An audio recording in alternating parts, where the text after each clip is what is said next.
Why dip it up when you can dive right in? Why let things simmer when you can cook up a storm? Why live life in half measures when you can live it to the brim?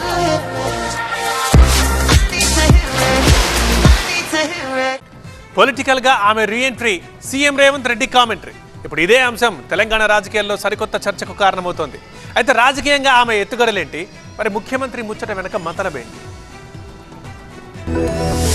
Telangana రాజకీయాలపై మరోసారి తనదైన ముద్ర వేసేందుకు BRS MLC Kalvakuntla Kavitha వ్యూహరచన చేస్తున్నారు. Delhi liquor scam లో arrest అయి దాదాపు 6 నెలల పాటు తీహార్ జైల్లో ఉన్న కవిత 3 నెలల క్రితం బెయిల్ పై రిలీజ్ అయ్యారు. అయితే అనారోగ్య కారణాలతో ఇన్నాళ్లు ఇంట్లోనే రెస్ట్ తీసుకున్న కవిత ఇప్పుడు రాజకీయ రణరంగంలోకి దూకేందుకు సిద్ధమవుతున్నట్టు తెలుస్తోంది. నిజామాబాద్ ఎంపీగా ఒక రేంజ్ లో రాజకీయం నడిపిన కవిత మళ్లీ ఆ జోష్ను అందుకునేందుకు రోడ్ మ్యాప్ సిద్ధం చేస్తున్నట్టు తెలుస్తోంది. జైలు నుంచి విడుదలయ్యాక తొలిసారి ప్రజాక్షేత్రంలో వచ్చిన కవిత ఇటీవలే వాంకిడి గిరిజన బాలికల ఆశ్రమ పాఠశాలలో కలుషిత ఆహారం తిని అస్వస్థతకు గురైన విద్యార్థులను పరామర్శించారు. వారికి జాగృతి తరపున అండగా ఉంటామని భరోసానిచ్చారు. తాజాగా బీసీ రిజర్వేషన్ల అంశాన్ని ఎత్తుకున్నారు. బీసీ డెడికేటెడ్ కమిషన్ చైర్మన్ ను కలిసిన కవిత బీసీలకు న్యాయం జరిగేలా చూడాలని వినతి పత్రం ఇచ్చారు. ఇవాళ ఒక డిమాండ్ చేస్తా ఉన్నాం. డెడికేటెడ్ కమిషన్ కులగణన చేపడితేనే దానికి కోట్లలో నిలబడేటటువంటి చట్టబద్ధత ఉంటుంది. బీసీలకు రిజర్వేషన్లు వ్యతిరేకించేటటువంటి వాళ్ళు రేపొద్దున కోట్లకు పోతే ఈ అంశం నిలబడుతుందా అన్న విషయం ఇవాళ కాంగ్రెస్ పార్టీ బీసీలందరూ కూడా జవాబు ఇవ్వాల్సినటువంటి విషయాన్ని మేము ప్రభుత్వానికి గుర్తు చేస్తా ఉన్నాం. అంశాల వారీగా ముందుకు వస్తున్న కవిత మరోసారి పొలిటికల్ గా యాక్టివ్ కాబోతున్నారని మాత్రం స్పష్టమవుతోంది.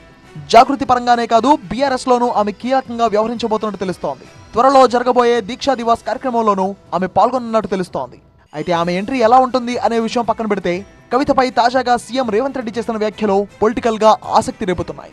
ఆయన ఏమనుకుంటున్నట్టు నిన్న పేపర్లో చూసిన జైలుకు పోయిన వాళ్ళందరూ అయినరానా ఆ లెక్కన ముందుగాల వాళ్ళ చెల్లెలు పోయింది. మరి ఆల్రెడీ వాళ్ళ చెల్లెలు జైలుకు పోయి వచ్చింది. అట్లా కూడా ఈయనకు అవకాశం లేదు కదా.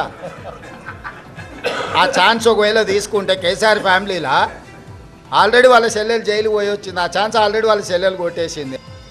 మొత్తానికి పొలిటికల్ గా కవిత రీఎంట్రీ తెలంగాణ వ్యాప్తంగా ఆసక్తికర చర్చకు దారితీస్తుంది. తెలంగాణ సీఎం చేసిన కమెంట్స్ తో అది మరో లెవెల్ కు వెళ్లిపోయింది.